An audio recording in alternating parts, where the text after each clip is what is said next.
এত টাকা পয়সা কোথায় দেবো? তোমরা কি বলো, ধারের কাছে তো এরকম কোনো হাসপাতালও নাই যে টাকা ছাড়া চিকিৎসা করবে নাকি? আচ্ছা, হাসপাতালে ভর্তি না করলে কি একবার মারাই যাবে নাকি?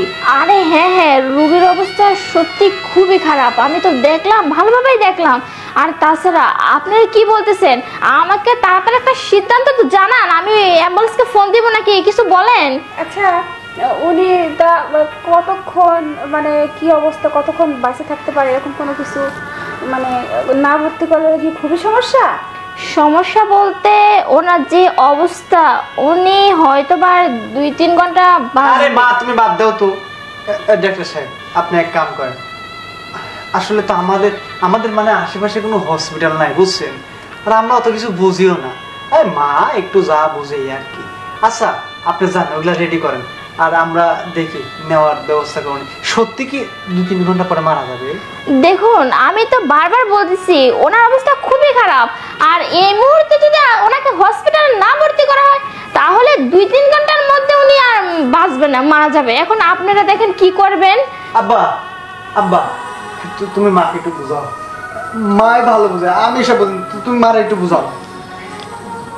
আচ্ছা ঠিক আছে ঠিক আছে, ডাক্তার সাহেব আপনি এক কাজ করেন, আপনি এখন যান, আমরা সবাই আলোচনা করে তারপর ব্যাপারটা দেখতেছি যে কি অবস্থা। ঠিক আছে, আপনি এখন আসেন। আর নিঃশ্বাস চলে। আচ্ছা আচ্ছা ঠিক আছে, আপনারা যেটা ভালো মনে করেন সেটাই করেন, আমি তাহলে আসি। আচ্ছা ঠিক আছে ঠিক আছে।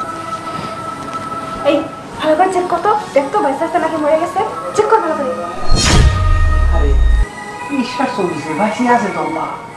কি করা যায়, এই তো হাসপাতালে গিয়ে খামাক্কা টাকা খরচ করার কোনো প্রশ্ন ওঠে না। ডাক্তার কইলো যে 2-3 ঘন্টা পর মারা যাবে। দাঁড়াও, 2 ঘন্টা হয়ে গেল, এখন নিঃশ্বাস চলতেছে, কিছুই তো বুঝিনি। মরে না কে আব্বা, মরে না কে দাদি? পুরা খালি মরা মরা করিস, এখন তো দিল আল্লাহর কাম, আল্লাহ যদি না করে আমরা কি মুখে করলে কি আর হবে? আবার তুমি একটু ভালো করে দেখো তো, মুখছে না আমরা মালা চাও, দেখো দেখেন, দেখো দেখো, নিঃশ্বাস তো আছে। তুই কইলো 2-3 ঘন্টা, এখনো তো 2 ঘন্টা পার হয়ে গেছে, এখনো মরে না। ব্যাপারটা কি কিছুই তো বুঝতে পারছি না। আরে তুমি একটু ভালো করে দেখো। নিঃশ্বাস এখন আর চলতেছে না, মনে হয় নাই। কি